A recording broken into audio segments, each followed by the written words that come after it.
పరిస్థితి కనిపిస్తోంది. ఎందుకంటే ఇప్పుడు దావోస్ పర్యటనలో ఇటు ముఖ్యమంత్రి చంద్రబాబు నాయుడు గారు కావచ్చు, అదేవిధంగా ఐటీ మంత్రి వారు ఏదైతే లోకేష్ గారు పెట్టుబడులు తీసుకురావడానికి ఎంత కష్టపడుతున్నారు, ఎంత ఇష్టంతో కష్టపడ్డం అది. రాష్ట్రం అభివృద్ధి కోసం, యువత కోసం, ఇచ్చిన మాట కోసం, యువతకు ఉద్యోగ కల్పన చేయాలి అనే ఉద్దేశం కోసం ఆ విధంగా దావోస్లో కష్టపడుతున్నటువంటి పరిస్థితి ఇష్టంతో. రాష్ట్రానికి పెట్టుబడులు తేవడానికి వెళ్లువల పెట్టుబడులు వస్తున్నటువంటి పరిస్థితి. ఇప్పుడు చూస్తే 91 లక్షల ఉద్యోగాలు, వేల కోట్ల పెట్టుబడి. ముందుకొచ్చిన రియల్ ఎస్టేట్ సంస్థ RMZ ఈ విధంగా ముందుకొచ్చింది. మీరు అధికారంలో ఉన్నప్పుడు ఏం చేశారు? మనం చూసాం కదా, కనీసం ఇతర దేశాలు కాదు, ఢిల్లీకి పోయి కూడా ఏం తేలేకపోయారు. ఢిల్లీకి వెళ్ళి రాష్ట్రానికి ఏం కావాలో అది కూడా తేలేకపోయారు జగన్మోహన్ రెడ్డి గారు. ఇప్పుడు మనం చూస్తూ ఉన్నాం ఏ విధంగా పెట్టుబడులు వస్తున్నాయో. మీరు వైసీపీ బ్యాచ్ చేసేది ఏంటంటే మనం చూసాం. పెట్టుబడులు పెట్టడానికో లేదంటే ఈ కూటమి ప్రభుత్వం అధికారంలోకి వచ్చిన తర్వాత మీరు కొన్ని లెటర్లు రాశారు. రండి, వచ్చి రాష్ట్రంలో చూడండి, ఇక్కడ హడావిడి జరుగుతోంది, ఇది గ్రామాల నుంచి వెళ్ళిపోతున్నారు అందరూ, వాళ్ళ ఇంటికి వెళ్ళి మాట్లాడి ఆ తర్వాత పెట్టుబడులు పెట్టండి. ఈ విధంగా రాష్ట్రం పైన 11 ఇచ్చి పంగనామాలు పెట్టిన అని కోపంతో ప్రజలపైన ఎంత కక్ష కట్టారో మనం చూసాం. ఆ పెట్టుబడిదారులకు లెటర్లు రాశారు మీరు రాకండి అని. ఇప్పుడు ముఖ్యమంత్రి గారు ఏ విధంగా దావోస్లో ఈ పెట్టుబడులు తీసుకొస్తున్నారో మనం చూస్తూ ఉన్నాం. గతంలో మనం చూసాం, మీరు గ్లోబల్ సమ్మిట్ అంటూ కూడా విశాఖలో పెట్టారు. ఎవరు వచ్చారు అక్కడికి? మొత్తం పానీపూరి బండిలు నడుపుకునే వాళ్ళు, లేదంటే ఐప్యాక్ టీంలో పనిచేసేటటువంటి మహిళా ఉద్యోగులు, ఇంకొద్ది మందికి బ్లేజర్లు వేసి అక్కడ నిల్చోబెట్టినటువంటి దృశ్యాలు కూడా మనం చూసాం.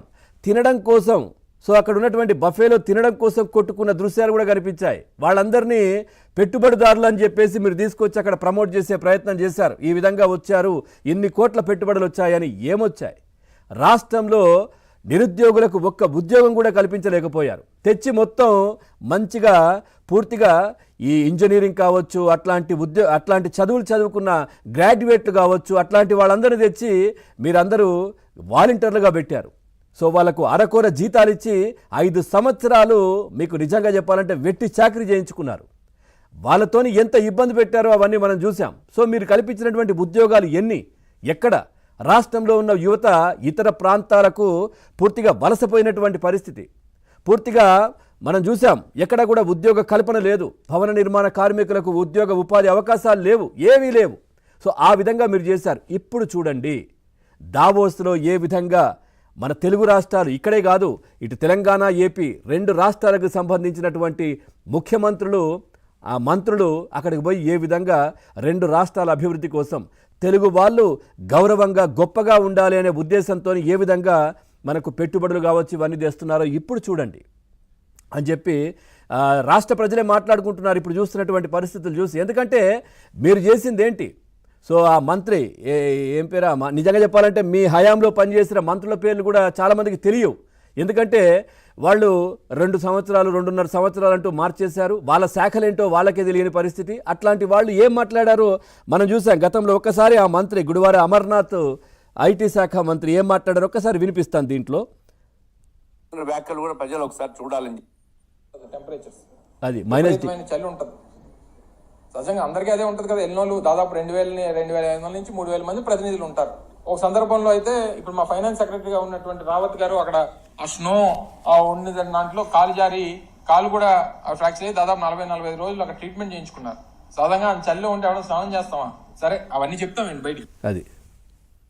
అది ఈ విధంగా అక్కడ స్నానం చేస్తామా, అంత చలి ఉంటుంది, అక్కడ ఏం చేస్తాం, ఇట్లాంటి మాటలు మాట్లాడినటువంటి మంత్రులను, అప్పటి మంత్రులను మిమ్మల్ని రాష్ట్ర ప్రజలు నిజంగా ఏమనాలి? ఏమనలేరు కాబట్టి 11 ఇచ్చి పక్కన కూర్చోబెట్టారు. ప్రతిపక్ష హోదా కూడా ఇవ్వలేదు. ఇప్పుడు దావోస్లో పెట్టుబడుల కోసం పోటీ పడుతున్నారు తెలుగు రాష్ట్రాల ముఖ్యమంత్రులు. ఇక పెట్టుబడిదారులతో ఇరు రాష్ట్రాల సీఎంలు భేటీ అవుతున్నటువంటి పరిస్థితి. పెట్టుబడులే లక్ష్యంగా దావోస్తో ఇటు చంద్రబాబు నాయుడు గారి బృందం పర్యటన ఎంత అద్భుతంగా జరుగుతోందంటే పలు కీలక సమావేశాల్లో కూడా వీళ్ళు పాల్గొంటున్నటువంటి పరిస్థితి. ఇక సీఎం చంద్రబాబుతో IBM చైర్మన్ కావచ్చు, CEO అరవింద్ కృష్ణ భేటీ కూడా అయ్యారు.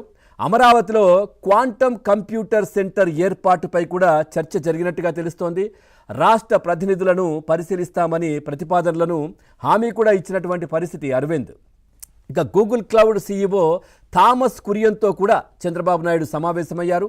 విశాఖ ఏఐ డేటా సెంటర్ నిర్మాణంపై ఇరువురి మధ్య చర్చ కూడా జరిగినట్టుగా తెలుస్తోంది. 91,000 కోట్ల పెట్టుబడి పెట్టేందుకు ఇటు ఏదైతే ప్రముఖ రియల్ ఎస్టేట్ సంస్థ ఆర్ఎంజెడ్ దావోస్ ఆర్థిక సదస్సులో రాష్ట్ర ప్రభుత్వం ఆర్ఎంజెడ్ మధ్య చర్చలు కూడా జరిగాయి. ఇటు చూస్తే తెలంగాణతో కలిసి పనిచేస్తామంటూ కూడా ముందుకొచ్చాయి చాలా సంస్థలు. మనం కలిసికట్టుగా ముందుకెళ్దామని. అట్లాగే ఏఐలో భాగస్వామ్యానికి రాయల్ ఫిలిప్స్ సంస్థ కూడా ఆసక్తి చూపిస్తున్నట్టుగా తెలుస్తోంది.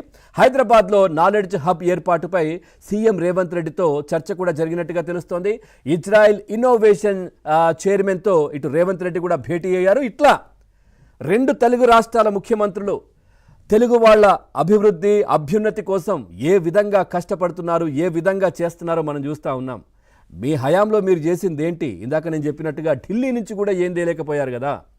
సో మా పైన ఉన్నటువంటి కేసులో లేదంటే మా పైన ఉన్నటువంటి ఇబ్బందులో వీటి గురించి మాట్లాడొచ్చారని అందరూ చెప్తుంటారు. కానీ మీరు ఒక్క వైట్ పేపర్ రిలీజ్ చేశారా? ఢిల్లీకి వచ్చాను, ఇక్కడ ప్రధానమంత్రి గారినో లేదంటే ఇక్కడ ఉన్నటువంటి ఆర్థిక శాఖ మంత్రినో ఇవి నేను అడిగాను అని కనీసం ఢిల్లీ నుంచి కూడా రాష్ట్రానికి ఏం తీసుకురాలేకపోయారు కదా జగన్మోహన్ రెడ్డి అంటూ ప్రజలు మాట్లాడుకుంటున్నారు. ఇప్పుడు దీనిపైన కూడా రాళ్ళేసే ప్రయత్నం చేస్తారు. ఏం చేశారు అక్కడికి వెళ్ళి, ఏమొచ్చాయి ఏంటి, ఇదంతా కూడా హడావిడి చేసే ప్రయత్నం చేస్తారు. కానీ మీరు ఇక మారరు, మీరు ఇంతే అనేది రాష్ట్ర ప్రజలు చెప్పుకుంటున్నారు. మళ్ళీ వచ్చే